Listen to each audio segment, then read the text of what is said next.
कि जुग जुग जिया ललनवा भवनवा के भाग जागल हो कि जुग जुग जिया ललनवा भवनवा के भाग जागल हो खिलल ना लाल हुई है गुलाबा के दीपक मनवा में आस लागल हो।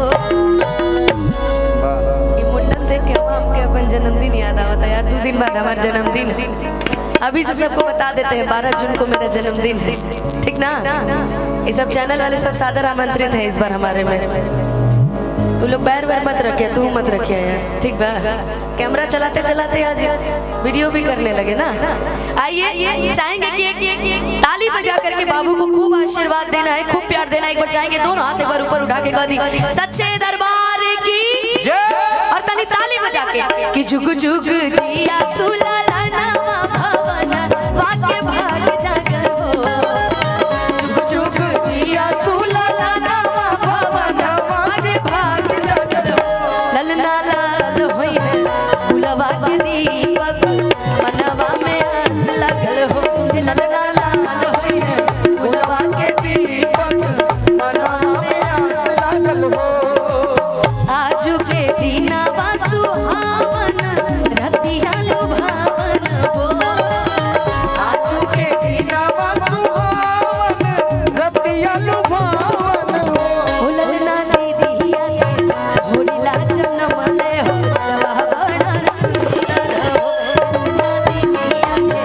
होरिला जन्मले होरिला बड़ा सुंदर हो।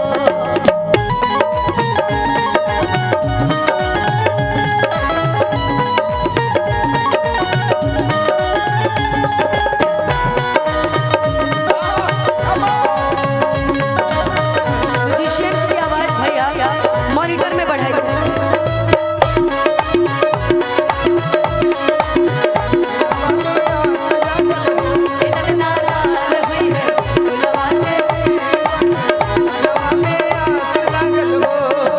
हमारे बीच में। वैसे गार्जियन तो यूपी में बहुत सारे मेरे हैं, बिहार में भी मेरे गार्जियन बहुत हैं, लेकिन उत्तर प्रदेश से जो मेरा लगाव है वो आजीवन वाला लगाव है, वो हमेशा रहेगा। तो हमारे बीच में एक गार्जियन आए जो कि पत्नी से एकदम मारल है, जहाँ कार्यक्रम होता बेचारे पहुँच जाते, कहते घर के टेंशन से दूर रहते हैं। हमारे बीच में मन्नी भैया उपस्थित है, बहुत बहुत स्वागत अभिनंदन मन्नी भैया को।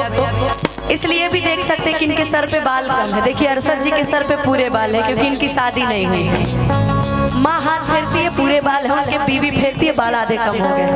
लेकिन हमारे मन्नी भैया बड़े प्यारे हैं, बहुत बहुत स्वागत बहुत बहुत अभिनंदन मंच के माध्यम से। लेकिन भैया ये लाइन के बाद हमारा एक गाना याद आता कहीं कि तुझको ना देखूं तो जी घबराता है तुझको ना देखूं तो जी घबराता है देख के तुझको दिल को मेरे चैन आता है देख के तुझको दिल को मेरे चैन आता है ये कैसा रिश्ता है कैसा नाता है ये कैसा रिश्ता है कैसा नाता है देख के तुझको दिल को मेरे चैन आता है देख के तुझको दिल को मेरे चैन आता है ललना लाल होई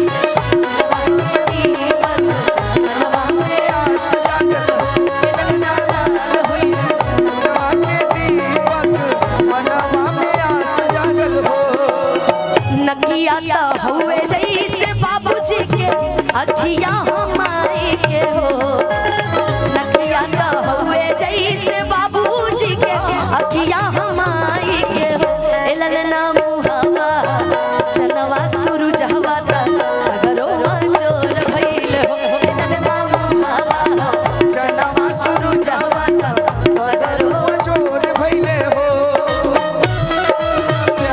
मन के आँखों में तुम्हार जादू नगरी से आया पहिला पहिला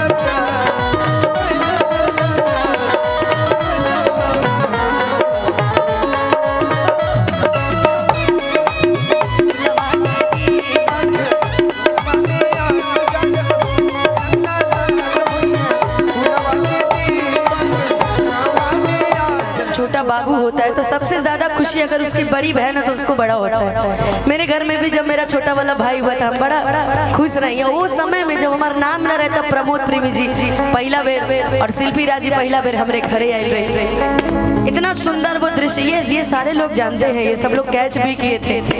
तो जितने लोग पहले से मेरे साथ चले आ रहे हैं वो आज भी जानते हैं कि एक बहन को कितनी खुशी होती है और वो खुशी अपना व्यक्त कैसे कर सकती है। नाची नाची कावेली बहिनिया ललन के खेलावेली हो, नाची नाची कावेली बहिनिया ललन के खेलावेली हो, ललनाची हुनी जी हुकी के चलेला रसवा रसावेला हो, ललनाची हुकी जी हुकी के चलेला रसवा रसा। कमाल से जानते हैं कभी कभी गाने के बीच में हम रोमांटिक हो जाते हैं। गाना कैसा भी हो रोमांटिक रोमांस आना चाहिए। क्या मन्नी भैया हमारे को आदत है करा कि जब देखी हमारा गाना याद आ जाला। जब से तुम्हें देखा दिल को कहीं आराम नहीं, इन होठों पे एक तेरे सिवा कोई नाम नहीं,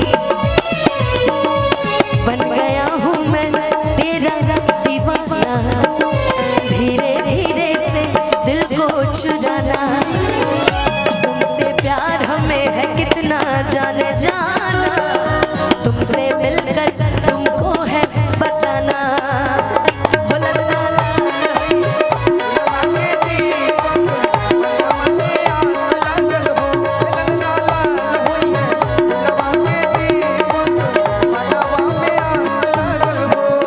आखिरी में जे परिवार के सबसे बढ़िया जकरा के गार्जियन कहल जाला, जे सबसे ज्यादा खुश होला वह दादा दादी। सासू सोहागिन